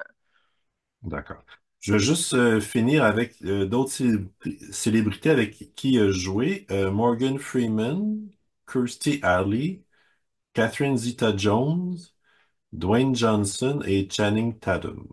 Ça, c'est toutes des invités en passant qu'on a fait dans le cadre d'émissions antérieures. Fait que Benoît, il lance pas des invités de même pour le fun, là. C'est des liens qu'il y a avec d'autres choses. Bon, si je regarde Kirstie Alley, il y a de l'amertume avec Bruce Willis, mais elle est encore sur un autre plan où ce qu'elle serait pas capable de l'aider. Morgan Freeman, il lui souhaite bonne chance. C'est carrément là où son énergie est placée sur Bruce Willis. Beaucoup d'empathie, ça, c'est spectaculaire. Mais encore là, il n'y a pas d'implication au-delà de ça. Qui t'a nommé aussi, excuse-moi? Dwayne Johnson, Channing Tatum. Bon, attends, Dwayne Johnson, Bruce Willis a été important pour le moral du rock, OK? C'est un acteur qui l'a bien aimé et qui l'a inspiré, etc. Mais il sait que le naturel de Bruce l'a détruit. Et il a pris quand même une certaine distance. Fait qu'il est de dos à Bruce Willis, puis ils sont pas sur le même plan. Fait que c'est bon, oui, il l'a aidé, il l'a inspiré, mais ça a arrêté là. L'ancien Bruce a été, il y a eu un effet, mais aujourd'hui, ça paraît plus. Puis Channing Tatum, Channing Tatum, c'est peut-être l'énergie la plus naturelle. Il y a de l'admiration pour Bruce. Fait que c'est le premier, je te dirais, c'est pas pareil comme le rock, comme Dwayne Johnson, mais il y a de l'admiration, puis il est souriant. Il l'a trouvé charmant, il l'a trouvé mystérieux aussi, puis il y a quelque chose qu'il n'a pas compris par rapport à son argent. Fait qu'il y a encore des points d'interrogation par rapport à Bruce Willis. Fait que, il l'a observé, mais pas suffisamment pour faire le tour de la question puis répondre à toutes ces interrogations. Mais en tout cas, c'est intéressant. Mais tu vois, dans toutes les invités que je t'ai dit, Bruce s'est dégagé. Bruce s'est détaché. C'est peut-être pour ça aussi que ces artistes-là, ils sont loin ou ils tournent le dos un peu ou quoi que ce soit. Fait que même s'ils ont réussi à passer du temps avec Bruce, Bruce n'étant pas nécessairement présent, n'étant n'étant pas ouvert, n'étant pas désireux de créer des liens profonds avec d'autres invités, ben là, d'autres artistes ou d'autres choses, c'est comme une énergie vulgaire un peu de l'extrême égoïste et narcissique dont Bruce faisait preuve. Fait que moi, puis les autres, OK, mais tu sais, ça crée pas de chimie, ça crée pas de lien, ça crée pas de, fait que, dans le fond, c'est la légende qui t'inspire ou quoi que ce soit, mais c'est pas comme l'homme que tu rencontres qui arrive à ce résultat-là. C'est vraiment déphasé dans le cas de Bruce Willis. Puis ça explique aussi sa maladie mentale. Comprends-tu? À un moment donné, tu mets une séparation comme ça tout le temps avec tout le monde, tout le temps les gens, l'argent, etc. Ben là, à un moment donné, ben, tu te ramasses dans un parallèle.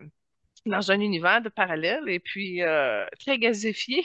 Et après ça, tu essaies de voir comment tu peux faire des liens avec le monde, mais c'était tellement pas important pour lui qu'aujourd'hui, il se rappelle plus de personne. Tu comprends-tu? Ouais, je comprends. Voilà. Il y a quand même eu une fortune de 250 millions. Un petit peu plus cher que son ex-femme. Puis tu vois, il est tellement dégagé de tout ça, c'est même plus important pour lui aujourd'hui. Fait que je te dirais, c'est celui qui en a le plus et qui s'en fout le plus. Là, il est rendu au stade, on est-tu capable d'assurer les besoins de famille? Puis pire que ça, il se rappelle même plus de c'est qui sa famille. Fait que j'espère qu'il y a un bon gérant qui administre ses avoirs et ses affaires, là, mais il est plus au courant de rien. C'est ça qui se passe avec notre Bruce. D'accord. Bon, ben moi, ça conclut ce que j'avais sur lui. C'est quoi son vrai nom? Son vrai nom? Walter Bruce Willis. OK, il y a un Walter avant. Effectivement, c'est moins. OK, mais c'est son vrai nom, Bruce Willis. Puis il vient Mhm. d'où? Excuse-moi. Ben, il est né en Allemagne, Ah, puis ils ont déménagé quand il avait 2 ans. OK. C'est un Allemand. Wow! Hey, jamais je l'aurais cru. Jamais, jamais, jamais. Ah, merci. Benoît, t'avais-tu d'autres informations comme ça sur sa vie? Ben, est, sa mère est allemande d'ailleurs. Elle travaillait dans une banque. C'est son père, comme soldat américain, euh, quand il était en, en travail en Europe, qu'il l'a rencontré. Puis sinon, il y a une sœur, 2 frères, dont un décédé. C'est pas mal ça. C'est mêlé, tu as parlé de sa sœur puis ses frères, là, c'est mêlé dans sa famille. C'est pas juste sa famille immédiate qu'il a maintenant, sa seconde famille avec Demi Moore, puis sa famille à lui. Mais tu vois qu'il y a un contentieux avec ses frères et sœurs d'origine, puis qui s'est mêlé, puis c'est obstrué, c'est pas clair. Fait que je te dirais que il a peut-être entretenu des relations conflictuelles tout au long de sa vie, malheureusement, parce que même avec sa famille souche, là, tu vois il y a des choses de pas régler avec ses propres frères et sœurs. Fait que j'y envoie beaucoup mon empathie. C'est vraiment une âme souffrante là, qui a besoin d'être apaisée, qui a besoin de soulager, d'entre autres, de l'énergie de l'alcool, puis de tout ce qui a pesé sur lui. Fait que on va y envoyer tout notre amour. Bon, ben c'est parfait. Mais je te remercie, Julie, pour cette belle émission. Merci aux auditeurs, auditrices d'être au rendez-vous et à l'équipe Focus pour leur contribution. Moi aussi, je vous remercie tous, plus précisément toi, Benoît, vu que tu es là, toujours bien appliqué et conscientisé tes fonctions d'animateur avec une magnifique organisation. Merci, sois béni. Soyez bénis tout le monde. Venez aimer notre chaîne YouTube et notre page Facebook, Évoluons avec l'âme des célébrités. Et puis, on se voit la semaine prochaine. Au revoir. Soyez bénis, namasté.